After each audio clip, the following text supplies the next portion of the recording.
Evening and welcome everyone to the November 23rd, 2020 City Council work session.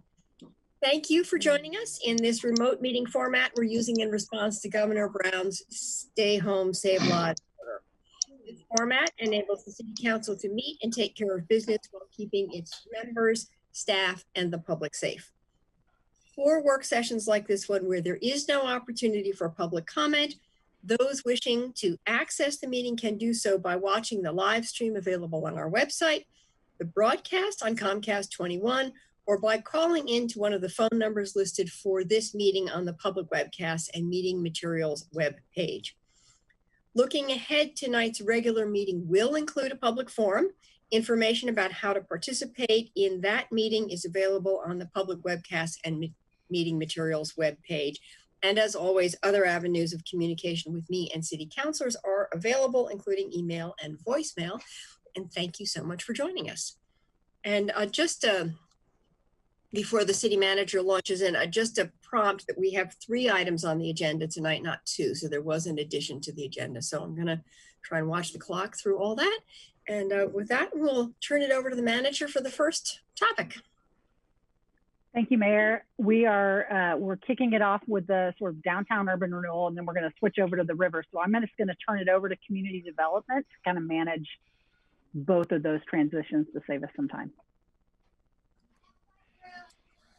Okay, thank you. And good evening, Mayor and Council. I'm Will Dowdy from Community Development, and I'm joined tonight by my colleague, Josh Berman, who has been working with me on this project over the last couple of years. I'll provide some introduction and then hand it over to Josh, who will cover the specifics related to the urban renewal amendment. Josh, are you able to share your screen at this point?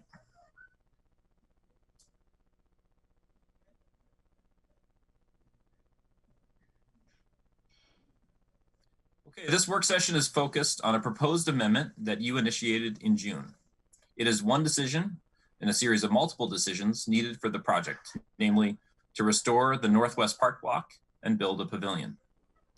I'd like to respond to 2 councilor requests from last week as part of this introduction. First, Councilor Zelenka requested a list of all the public meetings the council has had on this topic, all of the public involvement processes for the farmers market improvements, and all the times council has discussed the project's cost. You should have received an email from me last week with all that information, including a list of the 6 council or agency board meetings between October of last year and July, when I shared project cost information with you. And the very short summary is that the estimates have come down a little since last year, but they're relatively consistent over that period. Second, Councilor Evans asked for an overview of the urban renewal projects. I'll provide an update on the 4 projects in the downtown district. Next slide, please. And so those 4 projects are the Farmers Market, Park Blocks and Open Space, 1059 Willamette, and high-speed fiber. Next slide, please. The first expenditures for the farmers market was the purchase of the property in 2019. Then we got the plaza and pavilion. You voted to commence this project in July with urban renewal funds. Next slide, please. Oh, actually, sorry. Just forget about that part. So where are we? In October, you approved the supplemental budget to up to the project cap of $4.5 million. So you can see that together, those first 2 blue boxes, what was budgeted in 2018 and what was budgeted in October, add up to the $4.5 million. The rest of the funding is for this project is contingent on your decision about the amendment, which is what we're talking about tonight, and then a consequent budget action, assuming, or in the case that you choose to go forward with the amendment, then there would be one more budget action before any of that money could be spent. One tangential note, staff received notice last week that our grant application to the federal EDA was denied. We had applied for $3 million of CARES Act funding for public works, citing the role that the pavilion will play in our region's economic recovery. While it would have been a welcome source of funds, we haven't assumed it in any of our budgets, so we continue forward unaffected. Next slide, please. The park blocks and open space also divides into 2 parts.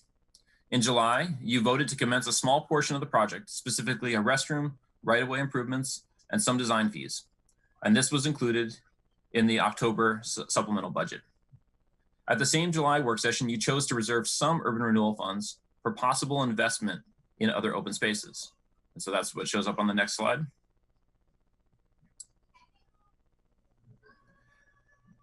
There's $400,000 you could choose to put into this, but before any of those decisions are made, there's the urban renewal process to run through.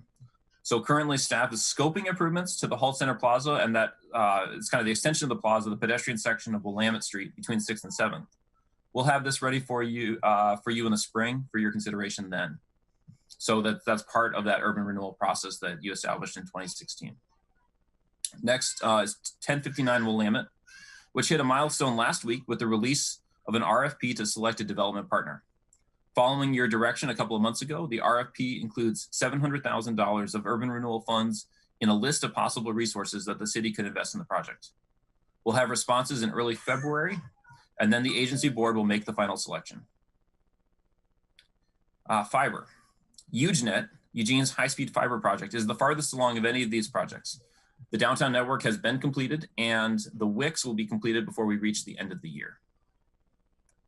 Hopefully this helps provide a larger context. I know it's a lot of information. I've tried to keep it as concise as possible.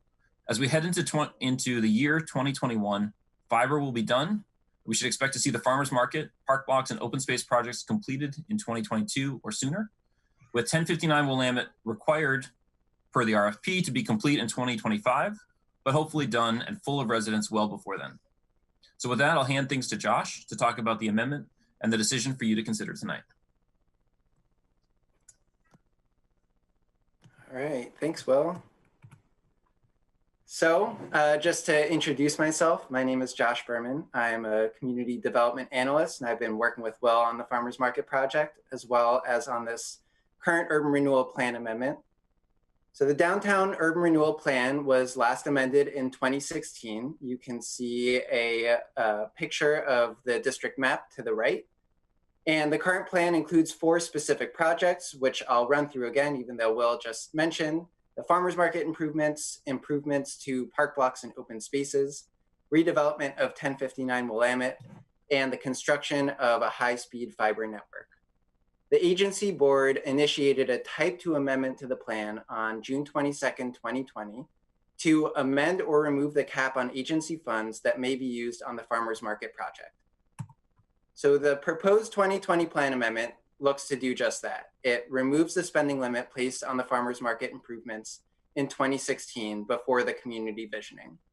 So in 2016, $4.5 million was a preliminary cost estimate for the construction of a pavilion and plaza on a ready-to-build site. Changes have been made since 2016, including the city's purchase of the butterfly lot for the future location of the farmers market pavilion and plaza, as well as a future city hall. 2019 community visioning also expanded on the project scope. And currently our cost estimate to build the full community vision, including the purchase of the property, is $9.8 million of tax increment funding. So the proposed 2020 plan amendment is fairly limited in scope in that it only looks to remove that spending cap on the farmers market project. The 2020 plan amendment will not increase the spending limit for the urban renewal district. It won't add or change projects, and it won't change the district boundary. The public outreach for the farmers market project came as part of the Town Square project in the spring and summer of 2019. And as you can tell by the pictures, it was a very different time where we were able to gather together face to face, maskless, even cram in and have a little bit of pizza together indoors. And we actually got really great feedback, and it was a lot of fun for me personally. We had 4 public events with over 1,000 attendees. We ran 3 different surveys with over 2,500 responses. And we also held numerous stakeholder meetings with the Lane County Farmers Market, Eugene Saturday Market, local businesses, artists, performers, and cultural groups. There was also an official public hearing about the use of urban renewal funds for the farmers market project in July of 2020. So I want to put this decision about the 2020 plan amendment in the context of previous actions that council has taken on the farmers market improvements. In 2010, council made initial funding eligible for the farmers market improvements. And then in 2016, council increased the funding eligible for the farmers market improvements and placed a spending cap total of $4.5 million on the project. In 2019, the agency board approved the concept plan for the farmers market and park blocks, including both the plaza and the pavilion. And then in 2020, there's been a string of actions. In June, the agency board initiated the plan amendment process to remove the spending cap. In July, the agency board approved the full farmers market design for urban renewal funding. And then in October, City Council approved the supplemental budget to authorize initial funding allowed under the existing spending cap for the farmers market project. As part of the plan amendment, there's a period of public feedback, and then following the public feedback, council can review comments and take action. On September 17th, city staff sent out letters to the overlapping taxing districts about the proposed plan amendment. No responses from the taxing districts has been received. Then on October 26th, city staff presented to Planning Commission, where Planning Commission unanimously approved a motion to recommend that council adopt the proposed amendments to the plan. And then last week on November 16th, there was a public hearing where 3 members of the public spoke to the proposed plan amendment. In addition to that mandated public feedback, city staff also emailed the interested parties list of over 1,500 people, notifying them about the proposed plan amendment and public hearing. And city staff presented to the Local Government Affairs Council and Downtown Neighborhood Association. Tonight, council will review comments and also has the opportunity to take action tonight. And the city manager recommends that council approves the ordinance as proposed. Council can also choose to wait to take action at a council meeting scheduled for December 14th. We've included options for you in the agenda item summary, and we're happy to answer any questions that you have or clarify anything that we've said. Thank you. Okay, thank you very much. That actually was incredibly helpful. And I see Betty is already in the queue. So Betty, why don't you kick it off?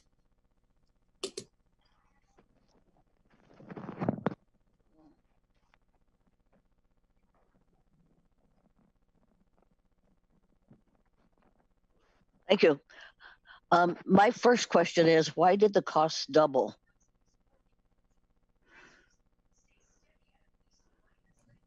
I can speak to that. The proposal that the staff presented in 2016 was we laid out a couple of options for council at that time.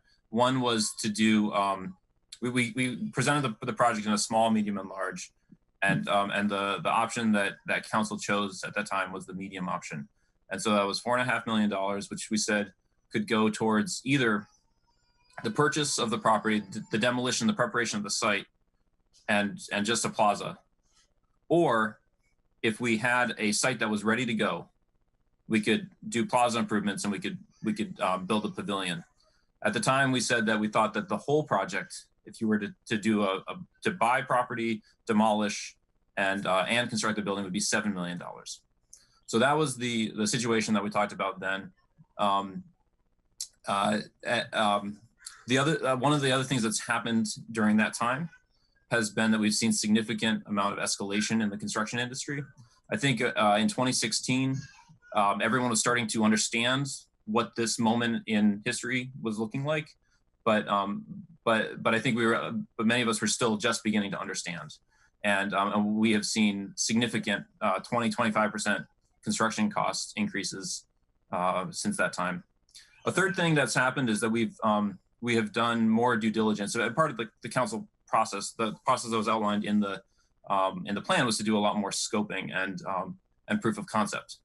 And that was, I think, a very deliberate part of the intention was to better understand what the project looks like. And so a couple of things I think that are worth pointing out. One is when you look at farmers markets, they often come in a variety of different looks and feels.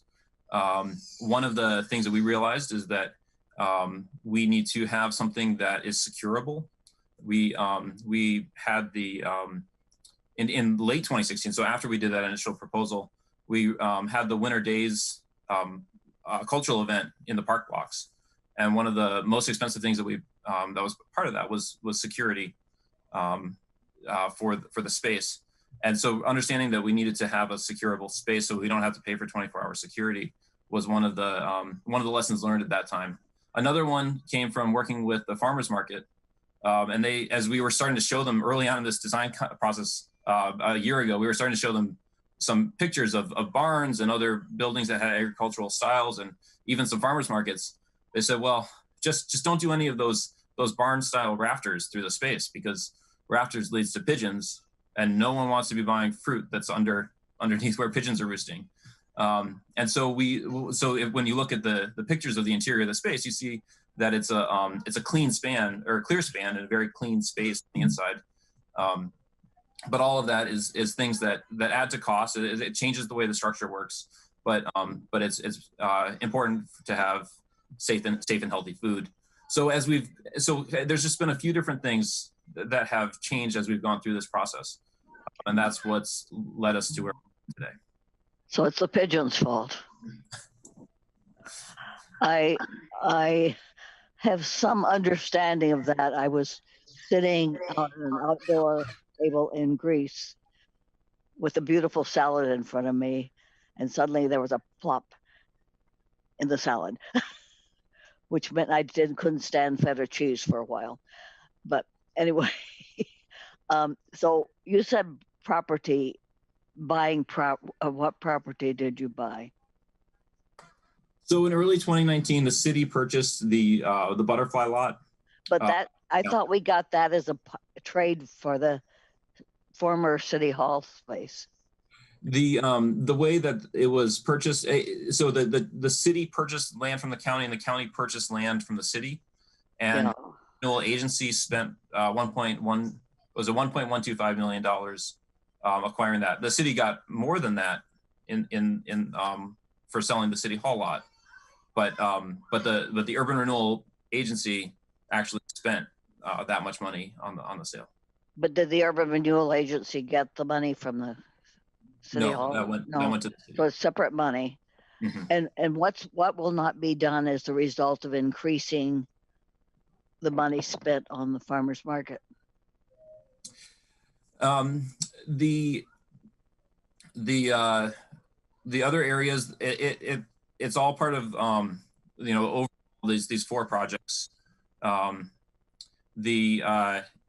So with the four projects, the outline the direction that you gave us in July was to not do more investment on the park blocks, mm-hmm. and to go with a more minimal approach there on park blocks and other open space, and also the 1059 Willamette project could receive more funds, and there's not as much available as there could be if you chose to do less. And we could still change. Council could still change the other projects, possibly.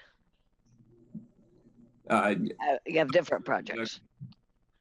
Okay, so, and then my other question is, I don't know whether it's relevant or not, but our packet included all these downtown properties that it said are blighted. Why was that all put in there? And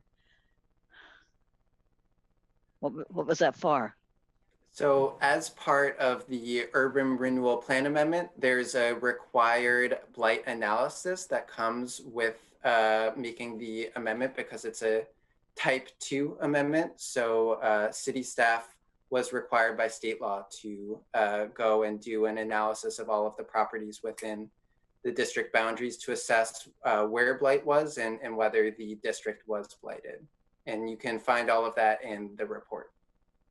I saw it. I didn't get it. I didn't get the purpose of it, and I didn't agree that all those things are blighted. But so even though we're dealing with one part of this district, you still had to show that everything was blighted. Is that right? We still had to do an analysis for blight in the district. Okay, it seemed to me part of the blight was the fault of the city for not keeping up the sidewalks, or part of what you call the blight. And part of it is the fault of the city, and I can't see that timer. Part of the fault was part of the blight was the fault of the city for not finding a place for people to be downtown besides on the streets. Thank you. Okay, thank you. Alan. Yeah, thank you, Will, and for that presentation, and also Josh. Very thorough response to my request for information. I was opening up and went, oh, four packets of information. It's very thorough, and it did go through everything I wanted it to go through. So very, very good. From that information, I've got it right. We've been talking about the $9.8 million cost estimate since July 2019, which is 16 months ago, and that's what we've been operating under. And that was presented in a public meeting, and we've been talking about that number for over almost a year and a half. I was also impressed by the amount of public involvement we've done in this. Actually, thousands of people, which is quite impressive, that have weighed into this and supported this project for the most part, and in part got us to where we are with what I think is going to be an incredibly cool farmers market pavilion. I'm glad, totally glad that it's a pigeon-free farmers market. I totally agree with the farmers on that. I won't go into my own personal experiences about that, Betty. The other question I had was around the second part of the motion that we did back when, which is related to the 1059 building and the subsidies that the city is putting into that to make that happen. Not only did we reserve the $700,000 for the RFP, but we've also talking about demolition and the purchase of the land. And so we're upwards, maybe you can correct me if I'm wrong, I think it's like $3 million+ that maybe even as far as 4, maybe you have a better accounting of that. Could you talk about that? What's left over for, make sure we get that project done? Because that's an important housing project in the downtown area. Sure. What we have listed with that, so what has gone into the RFP is we have said that we can provide the land, which we purchased using federal funds. We can provide that for a proposal, and then we outlined one. How much is that worth? The land, I believe, is in the $600,000 to $700,000 range. That's the value that we're working off of. And then we provided a list of $1.1 million in resources with the RFP that the city has as potential investment in the project. And so that's $700,000 of urban renewal and about $700,000 and then $400,000, which will be the fee from the Gordon Lofts MUPTI project that they will be paying for the sake or for the promotion of affordable housing. So, and actually, let me correct myself. We paid $500,000 for the acquisition of the property. So $500,000 for the acquisition, 1.1 as a combination of urban renewal and the MUPTI fee from Gordon Lofts. And so those are the pieces that we put in there. Now, what we've asked, because it's an RFP, what we've asked is for the applicants or the proposers to tell us what resources they would need. And so they can choose to ask for less or ask for more. But that's what we, after your direction, that's what we've included as listed in the RFP. And what was the estimate for the demo? I don't know that one offhand. Me neither. Maybe we can come back to that. Okay. As I recall, Will, this is Denny. It was about 600,000, 600,000 to 700,000. Yeah, okay. So almost $2 million. Okay, cool.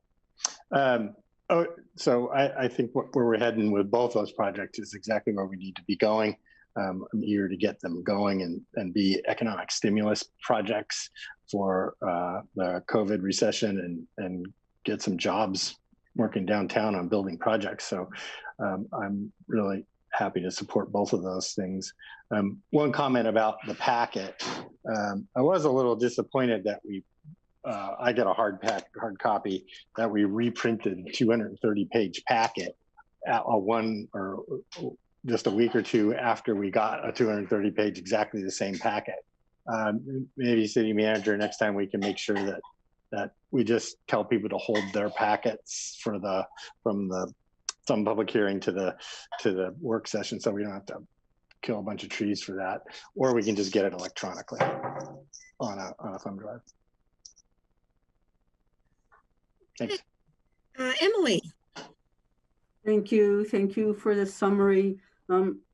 I really appreciate the report. It was very thorough. I haven't quite finished it all, but it's been really helpful for me to even further understand urban renewal. I'm a little bit concerned about the other projects, the park blocks and 1059, since we pretty much used up their money. And I'm totally in favor of the farmers market the way it is. I'm going to vote for that. But I'm concerned, will this lead us to increasing the maximum indebtedness and lengthening the urban renewal? Or do we have other ideas for how we're going to pay for those two big projects? Nobody knows? Well, we actually, we brought this up earlier this summer when we were talking about, as we've been working on all these projects, we've said, we've thought that the park block farmers market really altogether was somewhere in the 23 to 25. And at some point we would either need to find new revenue or to close that gap, or we would need to phase or reduce those projects. And when we talked about this earlier this summer, I didn't hear the majority in particular of council having any interest in talking about extending the life or increasing the cap. And I think that was one of the options on the table that you didn't choose. So if we're looking for additional funds, you could always bring that back up in the future, or we can keep being creative with other places we look to. Thank you. Thank you for helping me remember that. It's very reassuring. Probably won't be coming from me to increase it, but I'm glad to have it clear. It's really important to me to keep that 400,000 minimal as it is for the open space. For one, open space benefits everybody. And I really want to get that connection across 6th and 7th between 5th Street and the riverfront and downtown. And then my last concern, brought to my attention even more from the Blight catalog. And yeah, we didn't need 2 copies. I wish I had someone to share it with. But it's really a depressing little catalog there of downtown. Looks worse than when I walk around. I guess I don't see it so much as when it's in a photograph. So that was distressing. But I'm always on my sidewalk crusade, and boy, they're falling apart again. The bricks are coming back up. It's an ADA problem. It's ugly. Bricks get put in socks and are used as weapons and to smash windows. So I'm concerned because there's no money for that in urban renewal, and doesn't have to come from urban renewal, but I want to fix the sidewalks. And thank you very much. Thank you. Any other counselors needing or wanting to make a comment or ask a question? So I just want to, before we put a motion on the table, I just wanted to kind of repeat the one piece, which is the cost of this is in a way conservative in that you're not counting on the EDA grant that might come through for the pavilion. So we proceed here assuming that money is not available, but there is still the possibility that those funds would become available and free up money for other projects. Correct? Unfortunately, no. The EDA said that they denied our. Oh, they did. Oh, I must have just not heard. I'm sorry if you said that. I just went right past me. Okay, gotcha. Thank you. Okay, Emily, I think we're ready to put a motion on the table.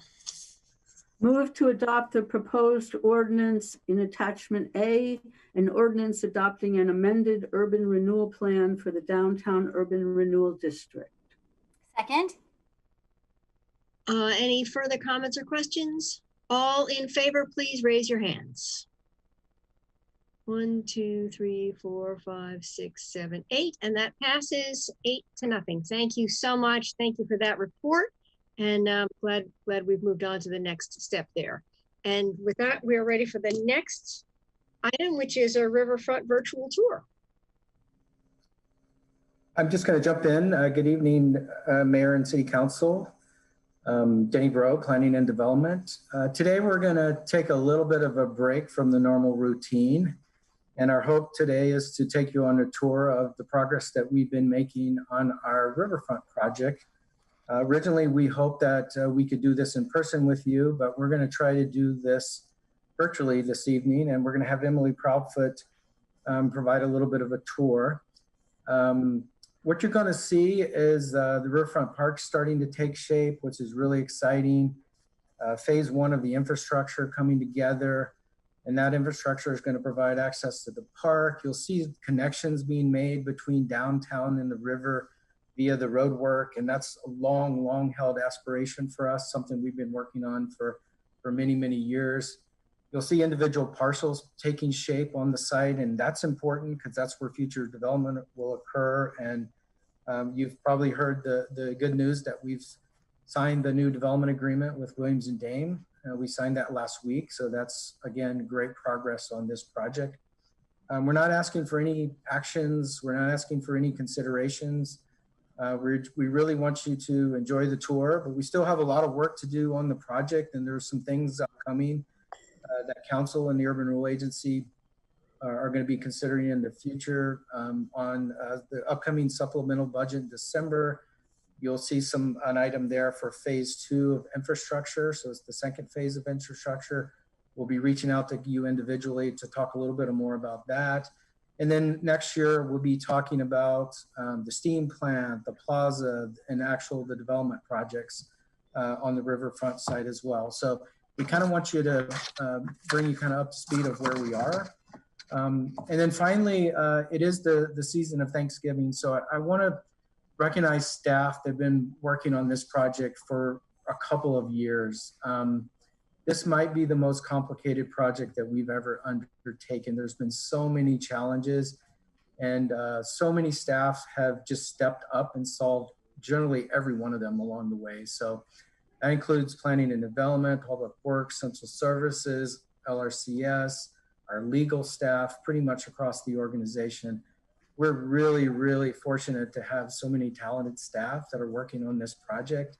And we wouldn't be where we are with all their great work. So I'm very thankful.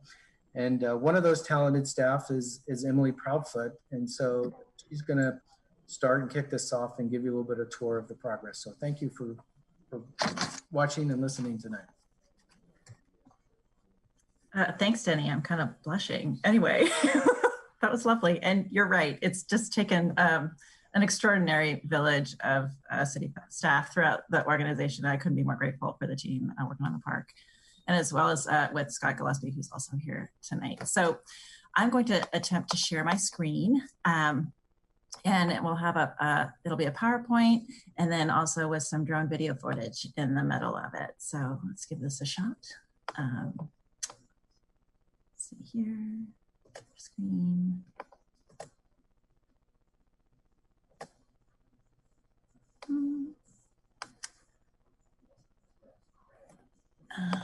Okay, can everybody see that? Okay, great. So I'll start from the beginning. Okay, here we go.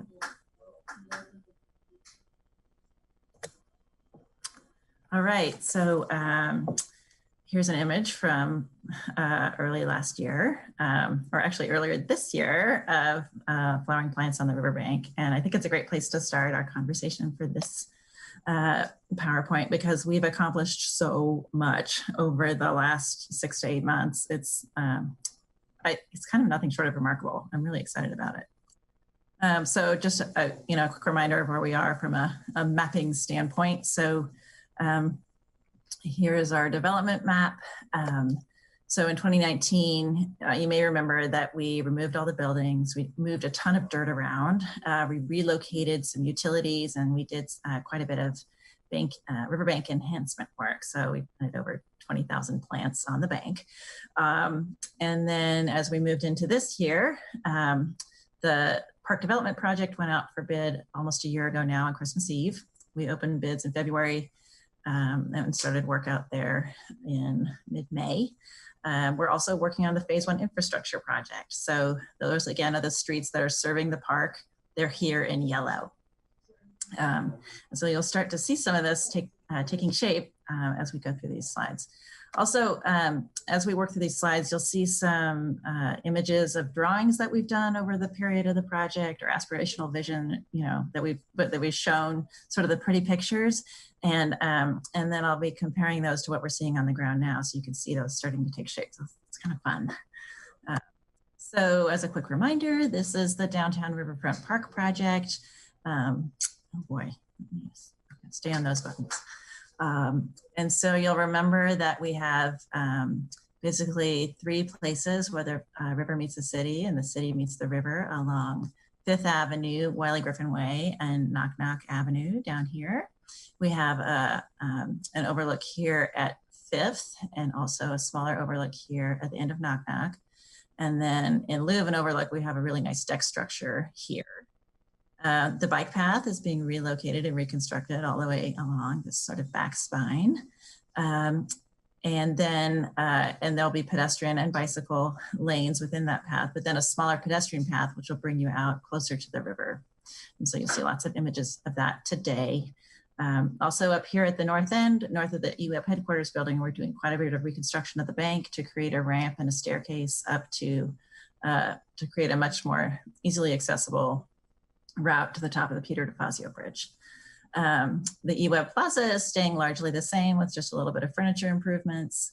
And then the plaza is here. And for this phase of work, it'll be a path with some lighting and some benches and green grass. But again, we'll be coming back to you with some more conversations on urban renewal and talking about the plaza as one of the projects to come in the future. So next slide.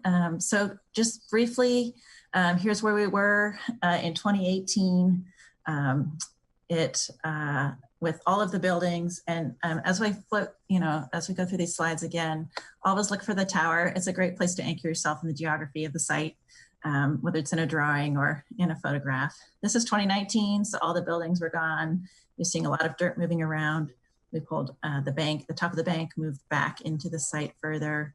And you're starting to see some of these haul routes mimic where 5th Avenue will go in the future. And then in this slide, you're seeing the end of 5th Avenue here as it goes. I'm gonna move my, okay.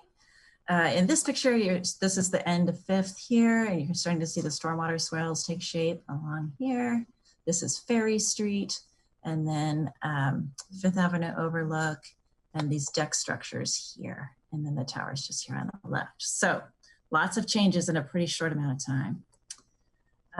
This is some photographs of the early of work earlier this year. The construction is quite extraordinary on the park site. On the infrastructure site, there's been a ton of work, but most of it is underground. So we've laid thousands and thousands of feet of stormwater pipe and sanitary pipe and all kinds of, franchise utilities to be able to create buildable lots, and then also, the surface transportation to reach the park and future building sites. But and so then there's also curbs and gutters and stormwater planters. On the riverfront site, we've been building these like really high structural walls that will help people, come up to the river and be able to look up and down the river. They're just really beautiful views. So if you look at the top edge of this wall, the cantilever out over this wall will be another 6 to 8 feet. So you'll really be able to see up and down the river from this location. It's really amazing. So this is a photograph of them setting forms for that outside wall. There's 2 walls in this location holding up the this overlook. You get an idea of kind of the scale of things happening down in this you know, at the bottom of the bank where they're building this like 15-foot high wall. And then they pumped concrete in into many of these pores. So they're reaching out over the bank and pouring concrete into the footings in this photograph. Much of this work was done very early in the morning. There's a lot of competition for concrete pours, especially when we were hitting tight time schedules after the fires, when we had a couple of weeks where we couldn't work at all. And so a lot of times Brown Contracting will be out there at 4 or 5 o'clock in the morning starting to pour concrete. It's quite remarkable. And then as a quick reminder, this is a drone view of our park project. So again, this starting to see these curved lines of the pedestrian path as they move across the site, and they really create this really distinguishable set of geometries that you'll see throughout these photographs. As so here you're starting to see that. Here's this curved wall that goes like this up into the plaza, the foundations for the deck structures, and then the Fifth Avenue overlook here. You're really starting, let's see, I have some animation. Here we go. So there's the Fifth Avenue goes all the way up now into Fifth Street. This is becoming more and more clear as they're starting to construct stormwater planters along this edge. And then this is the location where the bike path used to be. So if you have any memory of riding along the top of the bank there between a high fence and a railing, we've laid all of that bank. And so now the top of the bank is back here and the bike path will be back here. So that's what this line is. And then the fourth line, I'll just show you here. It's a little bit hard to see, but this is, you know, roughly lot 8. This line is a little bit low for Fifth Avenue, but then here's the line work roughly for the future plaza. So it does extend a little further south and get really steep. But this is the idea about where the future plaza will be. It's a funny shape, and this is an axonometric, so it doesn't look the same as it does. And then this is probably the one photograph where you will see our work up here at the north end with the ramps coming up and the replacement of the bike path in this area. This is such a beautiful photograph of the river. I mean, the river bottom that you can see here, and you'll see more of that in the drone video. It's beautiful. So again, another aspirational photograph, and you can see those curving geometries again. And then here they are. So you can start to see, here's the steam plant, the tower, and this curving wall, seat wall that comes around like this. This is a beautiful piece of concrete. I know that sounds sort of funny, but really good concrete. It's not something I take for granted, and Brown Contracting has just been doing a beautiful job on this finished work. It's very, very lovely. So this is our drone video, and I'm going to narrate it and probably pause here and there. And if it accidentally skips to the next slide, my apologies. So here we go. We're starting here at Fifth. Again, here's that beautiful line all the way up into the Fifth Street Market District. And these overlook walls. So we're gonna head sort of south along the river. You can see here, we've been using the plaza site as a staging area. And then we've done a lot of mock-ups of concrete structures. And then this is parcel 8, our future restaurant parcel. So we'll continue to head south here. You can see the deck structure. Briefly, this is actually a stormwater planter that will collect most of the stormwater throughout the site and then be fully planted with native plants. Have a small deck. There'll be a pedestrian walk that comes from this side over to this deck walk.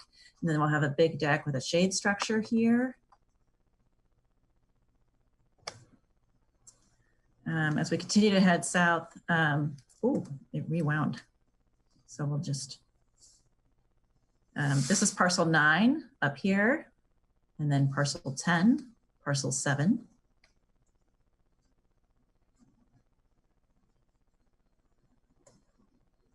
And now we're coming down to the steam plant and the south overlook. Back.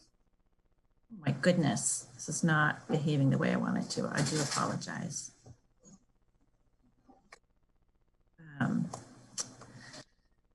As we come down to the steam plant, you'll see the south overlook. And then also we're starting to explore with the steam plant some door seating areas and developing this water intake as a future overlook area. So you'll start to see some of that coming your way with a potential lot line adjustment here that will need some approval, but this is a really great way to expand the entrance and activate from the south and activate the steam plant. Looking north, you can see parcel 3. The view here of the river is so stunning.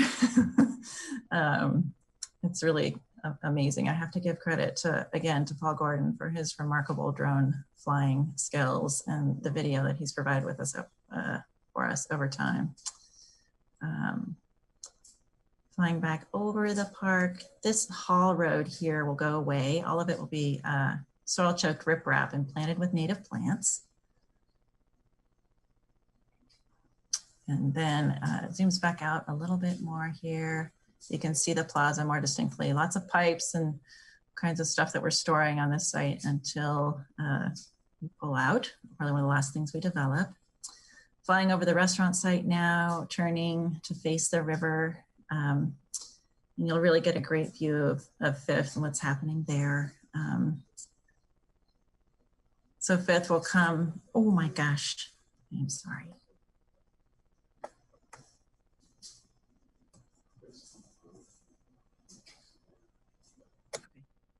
So we're flying over Fifth now. And you can really see how it lines beautifully with the end of Fifth. And this is where our art pavilion will be.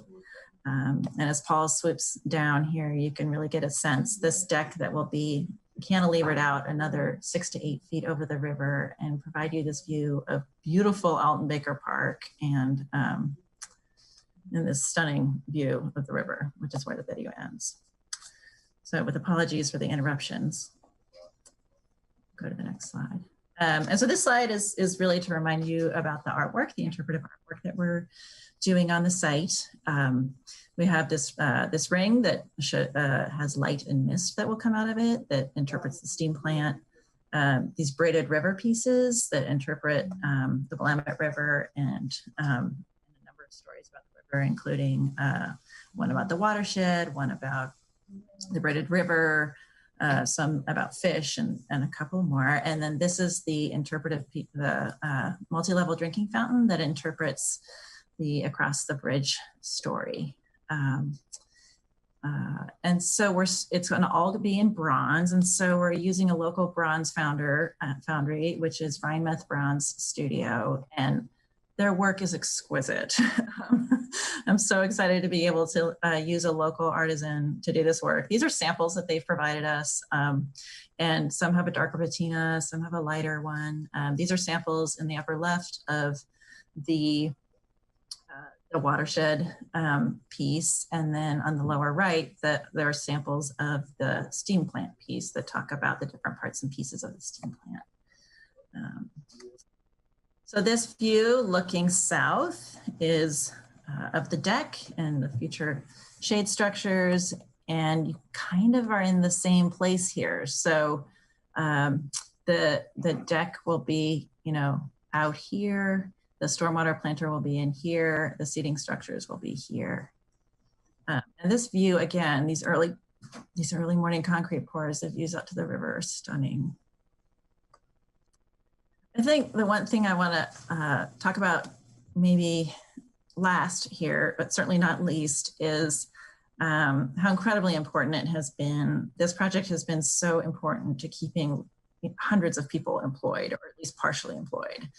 Between our design team, the Walker Macy team and all of their subcontractors, our contractor team and all of their subcontractors, city staff, and others, I'm so grateful that we've been able to continue this work through a global pandemic. Granted, most of it's been outside. Early on, I did require that masks be worn on the job site.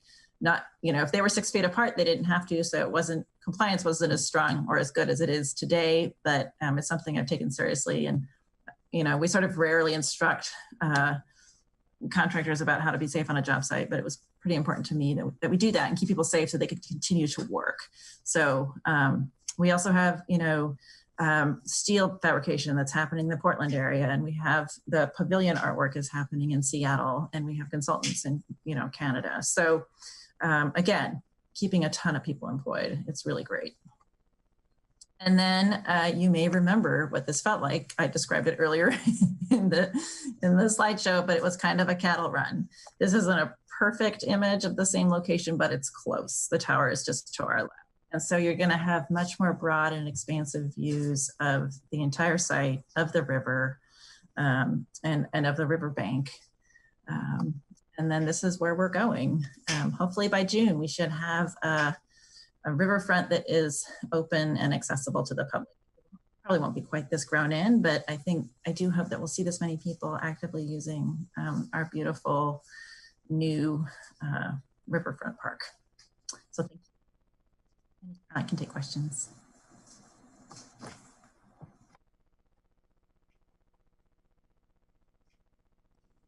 Oh, that was the most interesting and amazing tour. Really amazing to see what has happened kind of under our noses in a way. I know. It's just home. We're not down there to see it happening. And there it is. It's really so exciting and so inspiring. I do think, I just have to say, it is such an extraordinary credit to the city of Eugene that through this pandemic, that this project kept moving, that you had the capacity and the technology and the structure to just can move forward on this phenomenal project through all of this. And as you say, keep people employed and give us this wonderful new park and space to look forward to as we emerge out of this pandemic. So really it's wonderful. And that was just a wonderful report. And I was happy that you had to keep replaying the drone thing. It was fine. I got not to worry.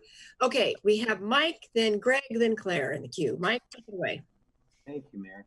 Really, that was, as the mayor said, just stunning. That's awesome. I have said forever, and I believe now more than ever, that this is one of the most important developments in our community in decades, in a very long time. It's going to alter the way we think about our community for a long time. And it's a wonderful thing.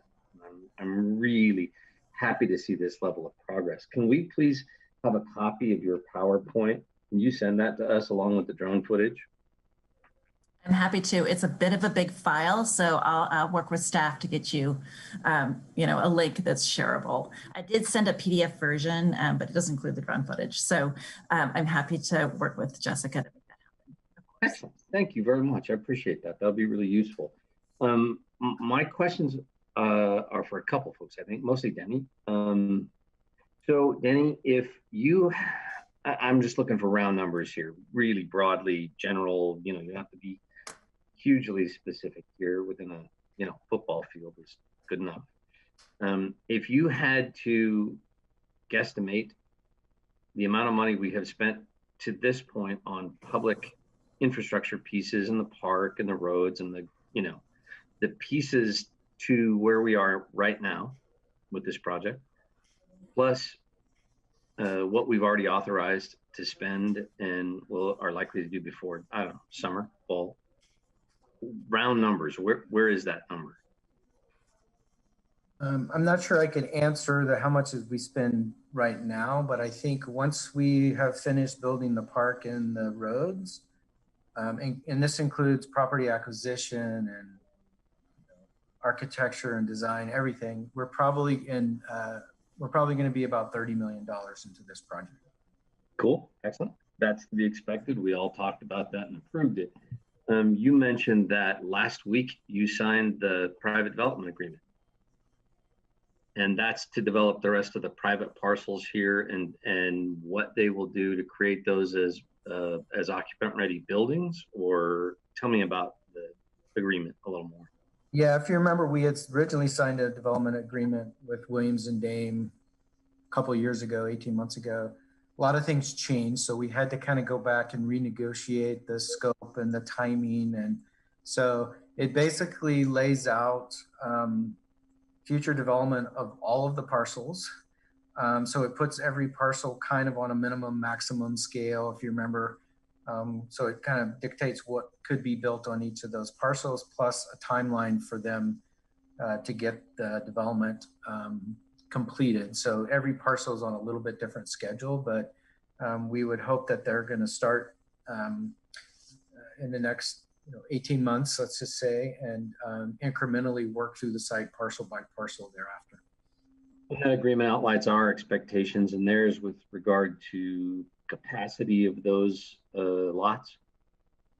Yes, if you remember, we put forward kind of a minimum and maximum of what could be developed on each of those sites, kind of the character of the development and the scale. And council reviewed those, and those got incorporated into the development agreement. And what would happen if we, as a council, as a urban renewal district, altered that agreement in any substantial way, or if we decided we wanted to change it in any substantial way? Well, an agreement requires both parties to agree to it. So any alteration would have to be a joint agreement with Williams and Dame. So we'd have to work with them on any future changes to the development agreement because we both signed at this point. So, is the capacity for natural gas in each of those lots a part of the agreement? No.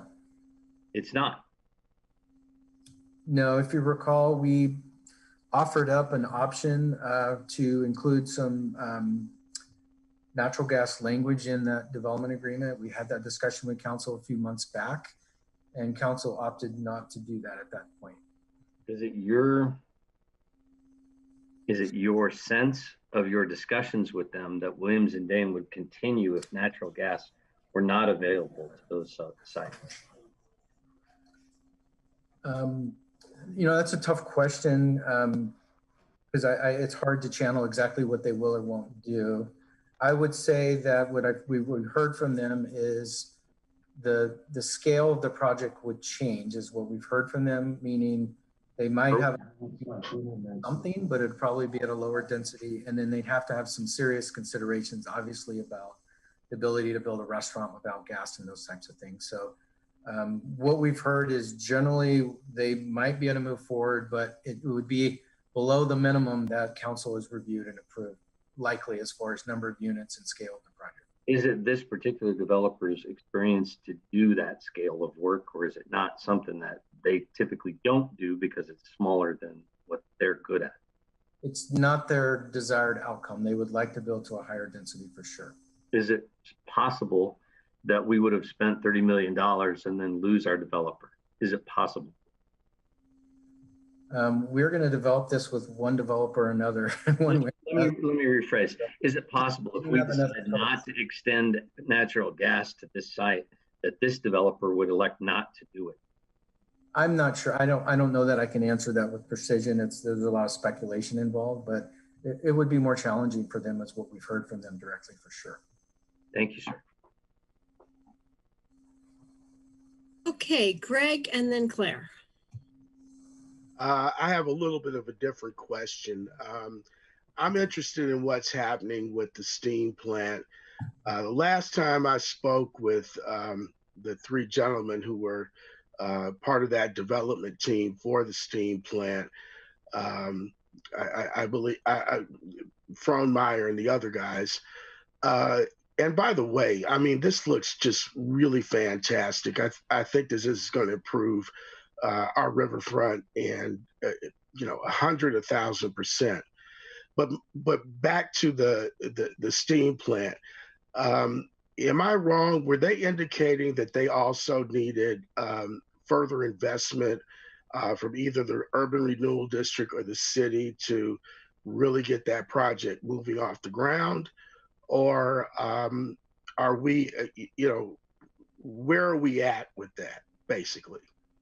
Yeah, that's a really good question. I would say that the steam plant was extremely challenging before we hit a pandemic. The economics of that building are really, really, really hard to solve. And so I think we had a pretty good plan. We had negotiated some kind of draft deal points with them. And then a lot changed in the last 6 to 9 months, of course, which has really forced them to kind of relook at even the concept. So if you remember, one of the big ideas that they had was co-working space. And if you think about COVID, and co-working space might not be the most desirable thing that you would put forward right now in a project. So they are kind of rethinking the project and probably waiting out a little bit to see kind of where the market goes and so forth. I think the important thing for me is if you go out to the site and you walk the site and you spend some time along the riverbank there, you realize how important the steam plant is for this project. I would say that we have to figure out a way to make it happen, because I think it is the one place, or one of the most important places, that draws people to the river. You know, it's going to be challenging. We're going to have to partner and invest in order to help make it happen. But it's really important, I think, for the success of the project. The building is phenomenal, and we have to figure out how to make it work, either with this group or someone else eventually. So if the original plan were to come to fruition one way or another, how much more money would we need to invest? Particularly, I know they wanted some money for infrastructure development. They also wanted money for developing that parking lot. What do you think that would look like ballpark wise? And then my second question is if we are not developing maker space and a restaurant and those other things there, could that project possibly be pivoted over to housing? Yes, actually, that is something that I think the development group that we've selected is actually at least looking at, just as kind of what is the possibility of putting some housing in there. I think the idea would be the ground floor would need to still be an active use that invites the public into the building and so forth. But, you know, that's not beyond the realm of possibilities, just to think about other uses for the upper floors. I don't know. We were definitely talking about a couple of $1 million of investment on our part, maybe more, to make that work. I think they're going back to their balance sheets and their projections and their performers to see now what is it going to take given the challenges that we're all facing. So I'm not sure the depth of what it's going to take them to make this happen at this point. I think we're probably going to see some updated numbers early next year from them. Okay. And then my last question is, I think you may have answered it already somewhere in here, but I didn't catch it. As far as the quiet zones are concerned, I know that we've got those in place. Are we going to need to build some kind of sound barrier or something like that to deal with the sound of the freight trains, coming through there? As far as I don't know, Jennifer can answer maybe some questions about the quiet zone, but it's for the Williams and Dame development. They're going to have to incorporate, some design elements. A lot of it can be done by design. You can stack stairways and elevators and all kinds of things in the back of the building facing the tracks to create a little bit of a buffer, double pane windows, all those kinds of things they're talking about. So I think most of it is mitigation that goes into the actual development project. The nice thing is Williams and Dame has done this. They have worked on developments, hotels, even right on the railroad tracks in the Pearl District. So they know how to do this work and they're not really intimidated by it. Does that answer your question? To some degree. More of my question is will there be another structure that we'll have to have in order to mitigate the noise? I know you said that's part of the design elements, but and of course, I'm not an expert in this area, but intuitively, I look at it and I see the sound barriers that we build, on highways and other things like that. Particularly going down I-5 and the residential developments that have popped up over the last few years down there, and they've got sound walls. So I'm kind of really interested in whether or not that's a strategy or we need it or not. Scott, or I see Scott, you're on too. Can you answer that?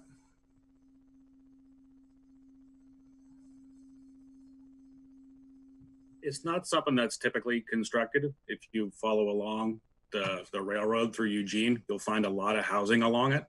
So it's not typically something that's put up with a public works project or a development project. So if you would ask if we need it, I don't think so. Like Denny mentioned earlier, the buildings are designed in such a way to help mitigate that. So it's not typically a feature that's put in on new development. Okay. All right. That's all I had. Okay, thank you. Claire and then Alan. Yeah, I was gonna say, if they get a sound wall, I want a sound wall for the train going by my house. Well, the slideshow and the video of the riverfront progress, park progress was just fantastic. It's really exciting and gratifying to see the work and the great progress we made there, and to see something that, you know, has been worked on for so long start to come to fruition. And I predict, you know, a June opening is going to be such great timing. And I think there will be way more people out there than were depicted in that sketch that Emily showed us. So I think there'll be a big crowd ready to take in that new park in June, and that will be great. And on the steam plant, I really agree what Denny's saying, that the steam plants are very important to the overall success of the project for the whole riverfront. And it makes a lot of sense that the team is reconsidering their plan. And I hope we will give them the time and space and support to reimagine the plan in light of this pandemic and the major impacts it's having on all the assumptions that were put into the original plan have, you know, really been blown up. And there needs to be some space to reconsider that. So I'm glad to hear they're reconsidering it. I also think some housing in that development could be also very exciting. It is an amazing location, and you know, so few people in this city have had the privilege of being able to see the view from that location, and keeping a project alive that will allow more people to enjoy that, I think, is really important. And just the iconic nature of the building itself is also pretty important to the site. So thank you everyone who's been working on this project, everyone who's on this call, and then the folks who've been out there pouring concrete and planting and everything that's been going on. So I really appreciate all the wonderful work. Okay, thank you. Alan. Yeah, it was really good to see the progress. Thanks for that, Emily. I think the park is going to be very cool and a great asset to the city of Eugene. So I think that part's awesome. With regard to the development agreement that we signed with Williams and Dame, Denny, were there any changes to the deal points that the last time we talked about it? No, we presented some changes to the timeline and kind of the minimum and maximums to council, and it just took us this long to get there, to get all that penciled and agreed on and in an agreement. So nothing's changed. Okay. Yeah, speaking of timeline, one of my biggest fears is that we put in all this infrastructure and spend millions of dollars and then nothing happens. Do they have an estimated timeline for starting development and ultimate build out? And is there any start of development requirement in the development agreement? Yeah, the first thing that will happen is they're in due diligence now, so they have kind of the last remaining due diligence items before they are required to make a deposit. So the first thing that'll happen that'll make this thing real, I guess, is in March they have to make a non-refundable deposit of about $4.5 million. And at that point, because it's non-refundable, we wouldn't fully anticipate that they're vested and we're moving forward at that point. So time's moving pretty quickly, so that's kind of right around the corner. And then they would actually start construction, within 9 to 12 months. I can't remember the exact date. Maybe someone online can remind me, but probably by the end of next year, we hope to see some construction. Okay. And with regard to the steam plant, my recollection is when we shifted gears and did the infrastructure development, that basically ate up all of the urban renewal dollars and eliminated options, any other options of doing anything in the district with urban renewal funding. Is that so? There's nothing left at this point, right? Well, if generally, yes, we don't have I wouldn't say nothing, but we have very little capacity left in the urban renewal district. And if you remember, though, what we said is when we start selling property, we basically are going to recover big chunks of that investment over the next couple of years. And then that will create the resource that we need to move forward with things like the plaza, the steam plant. When they make their deposit in March, we would be prepared to potentially move forward with phase 2 of the construction because we now have that non-refundable deposit in hand. So answer your question is we have to sell some land in order to generate more capacity. So does the non-refundable deposit, does that go back into the urban renewal district or general fund? And is the sale of land likewise? What happens to that money? It's in the urban renewal. Yes, it's urban district. It stays there. It's urban renewal agency owned property, so it'd go back and be reinvested in the rest of the project, so to speak. Yeah. Okay. All right. Let's hope they follow through and make all this happen. Thanks. Hey, thank you. Looks like Mike has a second comment. I do, Mayor. Thank you very much. And I appreciate Alan's questions. I think they were very good. So when they make that $4.5 million payment in March, Denny, what do they need to know for certain by March?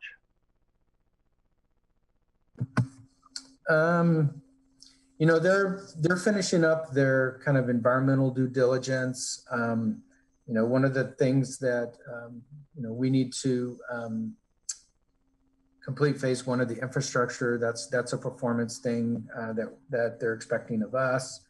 You know, they're going to do some, you know, a little bit of market analysis to make sure this still makes sense for them financially, kind of look at different options. They're talking to investors. I think big part of their, obviously, their due diligence is to attract investors. And the good news is it's our understanding that they're making pretty good progress in that regard. So they have some investors that are interested. So that's kind of the big things. I think mostly it's attracting the investment and making sure there's a market opportunity out there for them to take advantage of.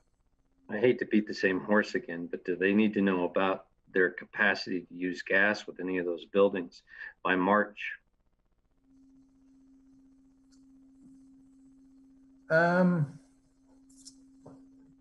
That's an interesting question. Or will that hold us up? I don't know the answer to that. You know, if there were some, you know, active discussions going on about gas, they might pause. I really don't know, Councillor Clark. That's an interesting question. At this point, the good news is I think they're invested, and you know, we've had discussions about gas with them openly, and you know, they're still with us, and hopefully they still plan to move forward. Awesome. Thank you, sir. I hope you'll appreciate it. It's my job to ask the hard questions, and you do a great job answering them. So I appreciate that. Thank you. Hey, thank you. Any other people councilors that have missed? All right. Thank you. Thank you very much for that whole presentation. And Catherine, I have a process question for you because I never actually formally closed the council meeting and opened the Urban Renewal Agency, and now I'm supposed to close the Urban Renewal Agency. So what would you like me to do?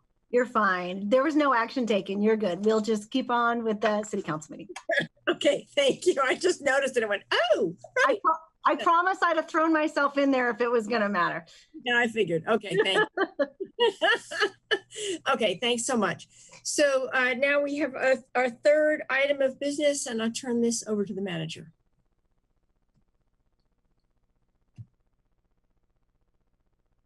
Sorry, I was muted. I'm going to ask Brooke and Peter to jump in.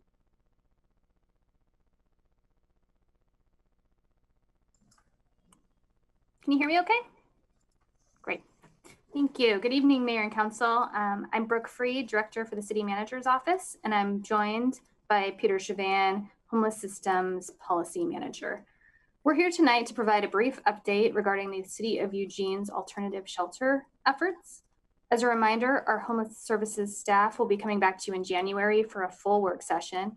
And in February, we'll have another meeting of the joint elected officials regarding the city and county's homeless system transformation efforts. We know you're eager to hear how things have been progressing on this winter's work, so I'll turn it over to Peter, who will fill you in on those details. Great, thanks, Brooke. Hi, Mayor, councilors, thanks for having me tonight. As Brooke mentioned, we're here tonight to give you a status update on the development of the 5 rest stops council approved on September 30th. We're pleased at the progress we're making at 4 of the sites approved by council. And I want to take a moment to thank our colleagues in Public Works Engineering and Parks and Open Space, without which we would not be nearly as far along as we are now. It's been really an amazing collaboration amongst the various work groups, and I just want to call that out. Regarding the specific sites that council approved, at Skinner City Farm, we've expanded capacity. The expanded capacity site plan has been completed. Site prep is virtually completed. We have 16 huts on site with an additional 2 expected either this week or early next week. So we imagine that site will be ready in the very near future. Lot 9 over by Autzen Stadium, the site plan there is completed. Fencing is installed. Infrastructure is being delivered and site work is underway. At Empire Pond at the corner of Barger and Highway 99, the site plan is completed and site prep is underway there. And then at Westmoreland, we're finalizing our site plan at that location. Reagan, Watchus, and I have done outreach in each of the neighborhoods surrounding these rest stops, and the vast majority of the people we have spoken with have been supportive of the project, which has been very encouraging. Yes, they've had questions, and as we explain to them how a rest stop operates, the outcomes associated with it based on our historical knowledge, as I said, the vast majority of people that we've talked to, both businesses and residents, have been supportive of the project. So that's been very encouraging. We have, however, run into an unexpected obstacle at the council-approved Bertelsen Nature Park location. This property was purchased with a grant from the federal government, which restricts non-recreational uses. Recognizing the urgency we have related to shelter beds and the funding constraints we're working under, we have identified an alternative location that we'd like to present to you this evening and recommend that we pivot towards this location. And so hopefully I can share my screen here. All right, so hopefully y'all are seeing a Google map on the screen. No? We're not, no. Okay. How about now? Yes, okay, great. So just to orient you a little bit to this map, we have West 11th down here towards the bottom of the screen. We have West 1st Avenue up here towards the top. A nice community landmark, Euphoria Chocolate Company's right here. So hopefully you all have a sense of what part of town we're in. The original location that council approved was this kind of polygon right up here, kind of brown grass, and the rest stop, we didn't finalize the site plan, but we were thinking the rest stop would probably be right around in this corner, perhaps over in this corner. Unfortunately, we can't use this site, and so the city owns a right-of-way parcel just across the street from Bertelsen. So if you look here, you'll see a little triangle right in here. So the city owns that right-of-way. And let me show you, this might be a little bit easier. You see a little photograph now with, You might have to unshare and then reshare that, Peter. All right. Let's see. How about now? Yep. Okay, great. So the city owns this right-of-way parcel right here, and we're proposing to pivot towards this location as the 5th rest stop. What we've discovered as we've been setting up rest stops in parks is that creating access for sanitation service, so porta potties, hand washing, garbage, water, is really challenging. And the advantage of this location, you'll see there's a gravel parking lot right here. There's access, there's a driveway right here. We are exploring possibly creating a driveway over on this side. But in any case, having these two features in the identified parcel makes our site prep much quicker, much more economical, and would allow us to hit our deadlines. So you'll notice that this alternative site is much closer to adjacent businesses than any of our other sites. We will engage the neighbors to familiarize them with the rest stop model, learn about concerns they may have related to the project, and mitigate potential impacts to their businesses. You know, as I said, as Reagan and I have been out talking with folks adjacent to our proposed rest stop locations, you know, definitely there's been a little wariness at first, but as they understand the model, hear the impacts that rest stops have had related to EPD calls for services, hear a little bit about the data, how successful these sites are at moving folks into permanent housing, they're much more comfortable with them being neighbors. So with that, we're eager to hear council's perspective on the identified alternative location.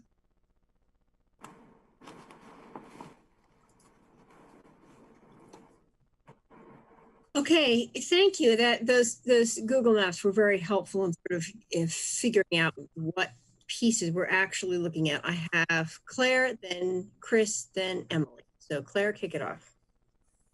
Thank you. Well, thanks. I appreciate all the work. I know you guys have been working really hard to get the rest stop set up. I'm impressed that we only had one site that we seem to have run into a little stumbling block with. So I definitely support the proposal to use that right of way. You know, I'll remind us all that our very, very first rest stop at the intersection of Roosevelt and Garfield is situated right between two businesses. I mean, right up against them. And then there's apartments, you know, just down the street nearby. And we've, as far as I know, have had only positive experiences coming out of that rest stop, and the nearby neighbors actually experienced a decrease in property crime after we put that rest stop in. So I think with the track record we have and good outreach, you know, we should be able to allay the fears that those businesses right there have, and then make a commitment that if there are negative impacts, that we will work to address them and make redress for the business owners. But the experience we've had with the managed rest stops is that has not been a problem that we've faced. So I did have a question about the Alton Baker site. I drove by it the other day, and it looks like a huge footprint relative to the footprints of our other rest stops. And I'm just curious if it's any larger or if it's the same and it just looks bigger for some reason, and how many Conestoga huts do we expect to put there? So the footprint, you know, each site is a little bit different. The footprint is not substantially bigger than the other sites. I know Parks and Open Space went in and did some groundwork before we did site plans, and the rest stop is not, we're not anticipating the rest stop taking up that entire site. Okay. So, and I think you had a second question in there, Claire. I can't remember. How many spots you expected that one? So as you all know, rest stops can start with up to 15 individuals and expand to 20 after 6 months of successful operation. At this point, CSS is intending to have 18 huts at the rest stop so that they can accommodate couples. So that's where we are right now. Great. All right. Thank you very much. Sure. Okay, Chris, and then Emily, and then Mike. Thank you. Yeah, this is a location within my ward, and as you know, I've been supportive of trying to find a location within my ward. I'm sorry we couldn't use the original site because it was significantly larger and provided, I think, much more opportunities. This one's a more constrained site, but I'm still supportive of being able to use it.